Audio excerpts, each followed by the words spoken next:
host, The Stephen A. Smith Show. Every weekday.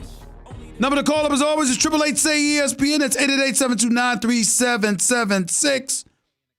ESPN Radio, 250 plus markets across the United States of America. ESPN Radio on Sirius XM, Channel 80. ESPN Radio simulcast over the live national television airwaves of ESPN News.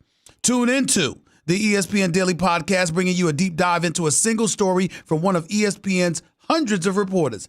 Presented by Dell Small Business. Download, subscribe, and review ESPN Daily, available wherever you enjoy your podcast. Also, ESPN Radio is presented by Progressive Insurance for boats, motorcycles, and RVs. Get a quote in as little as 3 minutes at 1-800-PROGRESSIVE and Progressive.com. Always an honor and privilege to have my next guest on the line. Outstanding NFL analyst for the family, ESPN, particularly when it comes to front office matters. Obviously does a great job for us. Sports Center, Monday Night Football, NFL Countdown, for crying out loud. Get Up, First Take, the list goes on and on. And last time I checked, I don't know if I could prove this, but he might be auditioning for Chippendales. I'm talking about the one and only Louis Riddick, who's on the line with us right now. What's up, man? How you doing? You and that Chippendales thing. Hey, look, man. You know what? You could audition too if you would just take your tie off. You'd be all right. Listen, if I took my tie off, here's the problem: a peanut head with a schnoz for a nose and a noggin in the back is not the most attractive thing in the world, Louis Riddick. I'm sorry, I'm not pulling that off, bro. Hey, listen, let's get right into it, man. I saw a San Francisco 49ers team last night. Gave up 25 points. That surprised me. But still managed to find a way to win the game, led by Jimmy Garoppolo. Your thoughts specifically about what you saw from him and what you're thinking about this team at this particular moment in time overall. Yeah, I think head coach Kyle Shanahan put it perfectly. He thought that was one of the best games, if not the best game Jimmy has played since he's been there. Why? Because he showed the total array of skills, the total menu of skills that you want to see from a quarterback, meaning when it's in structure and everything's on time and it's in rhythm, he was accurate with the football, quick with his decisions. The offense was humming. When it wasn't perfect, when they were sending 5 or more rushers at him, when he had to throw the ball quicker than he wanted to, make anticipation throws, when it wasn't perfect, he did that too. And he was, again, just deadly accurate. And when you're doing both of those things, and you're in particular doing those things in crucial situations like he was doing on third down, especially late in the game when it got tight, when he came through for him, at his best, that's exactly what you're looking for, because that tells Kyle Shanahan, that tells John Lynch, the GM, that tells 49er fans that they don't have to just play one way, meaning run the football, play great defense, control the clock, and have great field position. That means that number 10, when they need him the most, can put the team on his back. And not everybody believed that he could. Now, he did it for one game. I get it. It's just one game in this season. But it's a great time to start getting into that kind of groove as you head into the month of November and December. Louis Riddick right here with Stephen A., ESPN Radio, ESPN News. I got to tell you something right now. It might have been a great game by Jimmy Garoppolo. But, listen, I don't think the numbers are overly impressive. And I ask you a simple question, Louis Riddick. 9 touchdowns, 7 interceptions on the season, although he's completed 69% of his passes. If that were others at the quarterback position with those kind of paltry numbers, what would we be saying? Oh, we'd be scrutinizing him. And, and that's what I'm saying. We're still scrutinizing Jimmy now. Like I said, it's one game.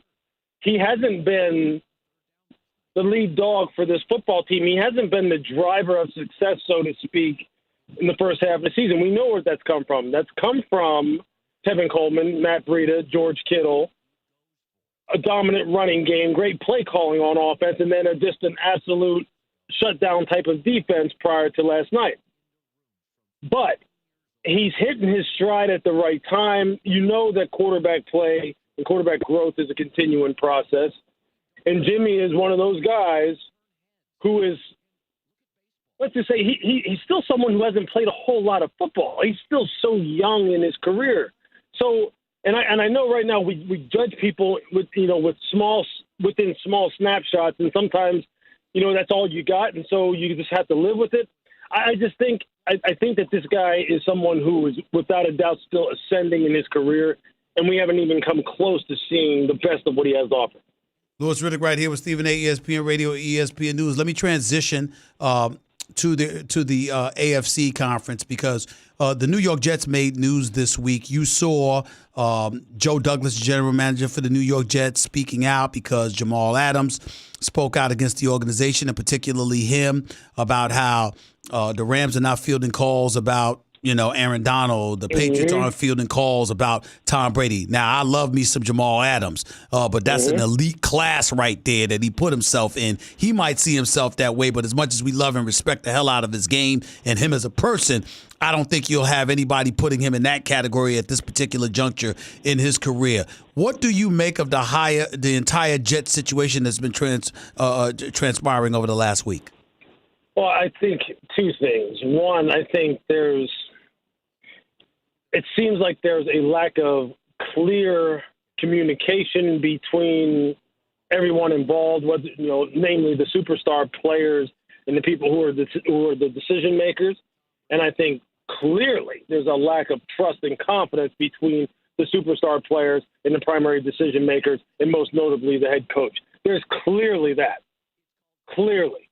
This is an organization, again, that right now let's just back it up to even before Adam Gase was hired. They hire Mike McCagnon and Todd Bowles at the same time. Somehow, some way, Todd Bowles gets singled out as the guy who was at fault for them underperforming. So then Mike McCagnon is charged with hiring a new coach. He hires a new coach. He drafts all the new players for that new coach. After all the draft is done, they fire that general manager and bring in another general manager who was picked by the head coach. They're backwards, Stephen A. Everything there is backwards, and it trickles down from there. Adam Gase is someone who right now, just look at how they're handling Kelechi Osemele, the offensive guard who they signed in free agency, who said he was hurt. They didn't necessarily, it sounds like they didn't believe he was hurt. He gets second opinions. They find out that maybe his shoulder was worse than it was. They ask Adam Gase, have you talked to your player? No, why not? Well, no, I haven't. Well, why not? Because he hasn't come to talk to me. But he's one of your star players. Why haven't you talked to him? I'm just trying to win football games. Well, you haven't reached out to him? He knows where to find me. Does this sound like a team that has the right kind of leader right at the top of their organization? And I'm not absolving of Jamal as far as some of the things that he has said on social media and said to the media and press conferences, because he probably could handle that better. But I'll tell you this. We have champion guys like Jalen Ramsey who found themselves in a situation they didn't like and wanted to exercise some of their leverage that they felt as though they had to get to a place that they wanted to be and really take advantage of their prime years. It sounds to me that's exactly the situation that Jamal Adams finds himself in. He finds himself in an organization right now that doesn't know which way is up, still trying to find their way. He's in the prime of his career, one of the elite players at his position, and he sounds like someone who would like to have a fresh start somewhere. I can't blame him. I'd want the same thing. I'd be trying to get out of there too. Louis Riddick, I don't blame him either. Which is why I said for the first time ever, because I know him a little bit. I love talking to him. For the first time ever, I thought he was lying when he sat up there and said, I told him I didn't want to go nowhere. I want to be here. Who the hell will want to be a member of the New York Jets with this debacle that's taking place before our eyes? Yeah, I agree with you there. I think look, Jamal's one of those people who very much so cares about how he's perceived both externally and internally, meaning he cares like crazy for his teammates. He wants to build something there at the Jets with the guys he came in with, the same way like when you go to college and you're a part of a recruiting class and you're being considered one of the people who's going to change the program around. He wanted to be that guy. He wants to be that guy. But at the same time, he's torn between, look, you only play a certain amount of time in the NFL. And you see superstar players kind of right now saying, look, when I'm fed up with the direction of the franchise, I'm going to try and get out of here and get to someplace that's going to utilize me. Who wouldn't want to go play for the Dallas Cowboys if they showed interest? Who wouldn't want to go play for the Dallas Cowboys if that was your hometown? I mean, he was well within his right to want to do that and say he wanted to do that. But then when it doesn't work, now you have the New York media and the New York fan base sitting there saying, oh, so you're saying you wanted to play for us, you didn't want to leave, but at the same time, you wanted to go home. So he's trying to put the genie back in the bottle, so to speak, and can't really, which really at this time, the best advice you could really give Jamal is, hey, say no more, play out the rest of the season as hard as you can. Let's see what happens in the offseason. How did Adam Gase not just get this job? How the hell is he in a position to pick the GM that's working for him right now? What the hell has he done in his career that warrants that kind of power? I'm still trying to figure that one out. And see, people will accuse me of being a hater, saying, well, you're just saying that because you're not a GM and you haven't gotten a GM job. Look, I honest to God try to be as objective as I can. Yes, you do. And you give credit where credit is due. And when credit isn't due, you don't give it. I don't know what he's done. I just know this. Just like in life, many things are about who you know and who knows you and who will sponsor you and vouch for you. I know that Adam Gase has some people who really do respect his coaching acumen, his leadership, his knowledge of the game. Excuse me, some big-time former ex-players, like a Peyton Manning. And when someone like that gets behind you and sponsors you, ownership in the NFL and in professional sports overall, unless you're Michael Jordan, owning a basketball team, or when Magic, was out there at the Lakers, guys who have actually been in the game, who kind of really understand the ins and outs of the game. Many owners in the NFL haven't been in the game. They didn't grow up in the game. They don't understand how nuanced pro football is. They take recommendations from other people and believe whatever they tell them. Whoever that last person is that talks to them, they believe what they tell them. And it's like you sit there as someone maybe who grew up in the game, or rather who's very connected in the game. You go, how is this person getting jobs and getting opportunities? And they fail at them, and then they get another one, and then they get another one, and then they get another one. And people say, stop being a hater. I'm not being a hater. That's just a fact. So you tell me, I would ask all those people who ask me, well, what has he done? You tell me what he's done, because I can't figure it out. And I don't want to make it seem like, well, Louis Riddick's personally attacking Adam Gase. But I don't have an answer for your question, Stephen A. And I don't think a lot of other people do either. Louis Riddick right here with Stephen A., ESPN Radio, ESPN News. With that being said, let's get into some of these games that are going to take place this weekend. Within the Jets division, the team that has owned the division for the better part of the last 15 years or so, I'm talking about the New England Patriots. They're set to go up against the Baltimore Ravens Sunday Night Football. What should we be looking for in this game? And obviously, you got a lot of people that think the Patriots are going to win it.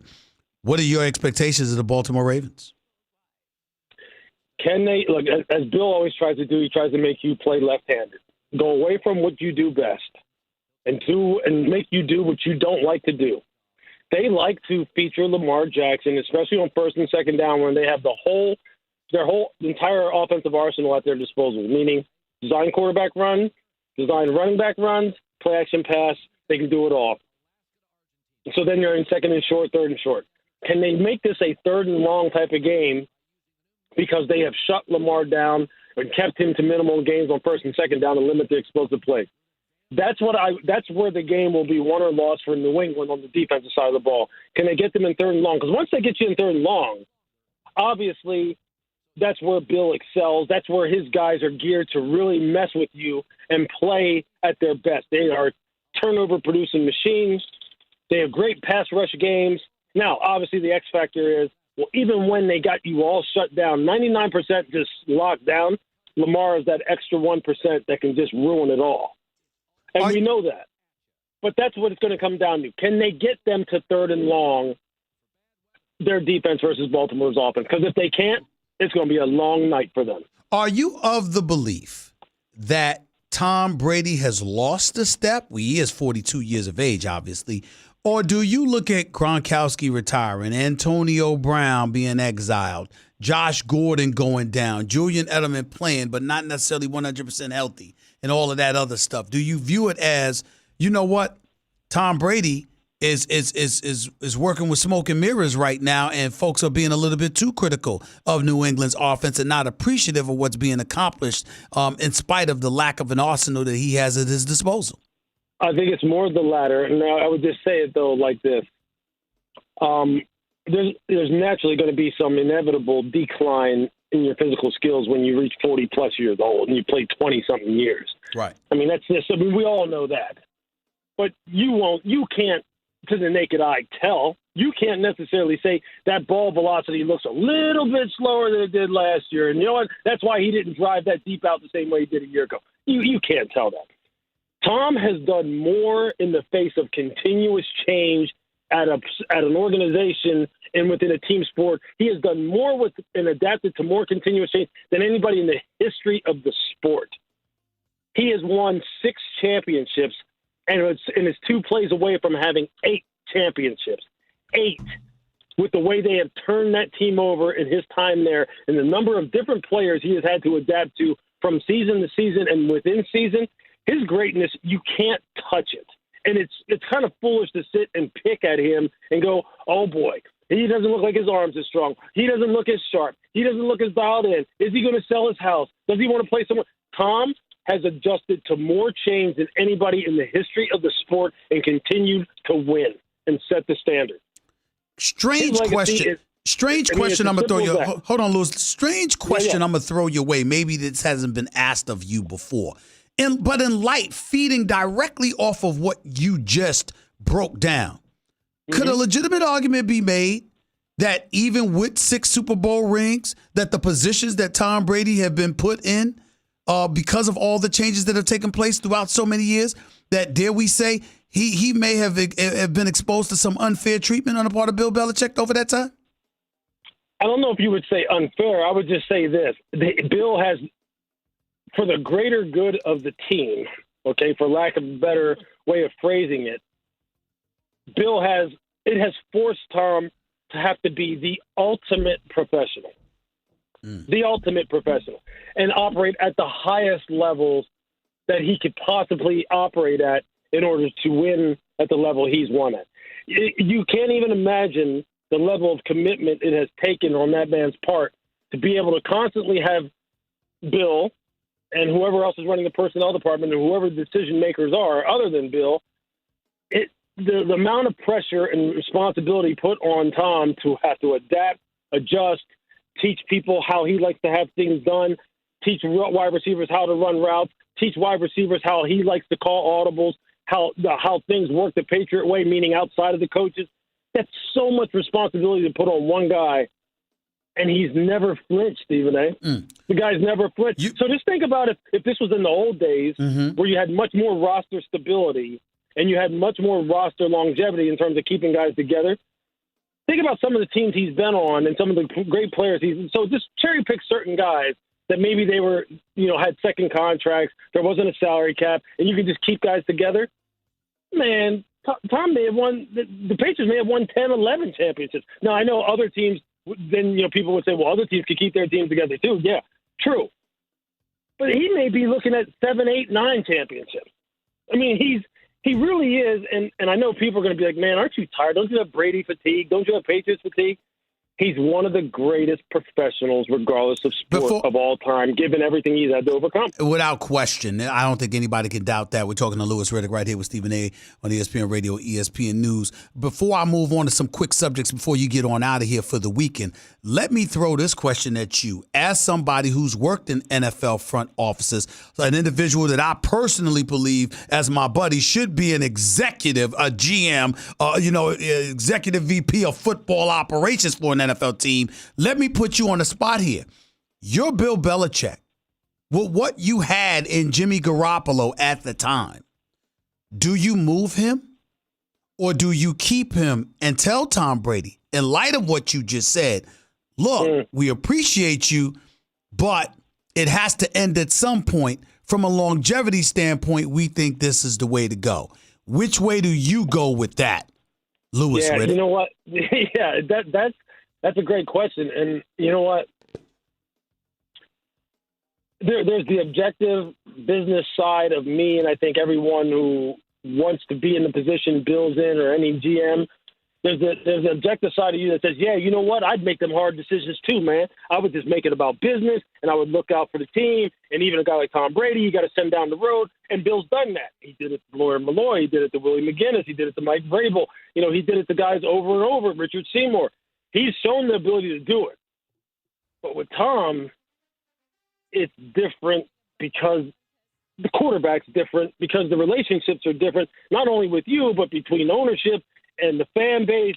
And, I mean, it's different with him. So I can understand why that decision involves involves more than just Bill. Even if Bill wanted to do that, I'm sure it involved more than just him. There was a lot to consider there, and you couldn't, as great as Richard Seymour was, as great as Lawyer Malloy was, as great as Ty Law was, all those guys, it's different with Tom. It just is, whether we like it or not.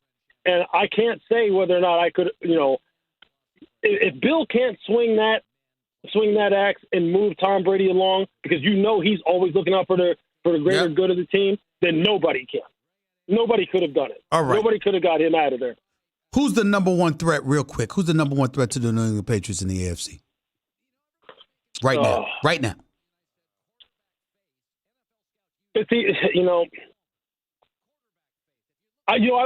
would have said the Colts. T.Y. is going to be out for a little while. I would say the Colts, because I think they're the most balanced. And I think they're the most mentally resilient 1 through 53, top to bottom. Mm-hmm.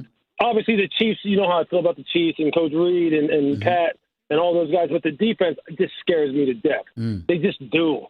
I would say, okay, full strength, T.Y. comes back in a couple of weeks. He's going to miss a couple of weeks of the calf. I'm going to say the Colts.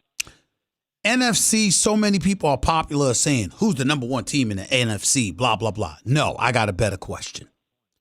If we're going to assume that Tom Brady's about to go to his 10th Super Bowl or whatever it is, right? Who's the number one team in the NFC built to beat the Patriots?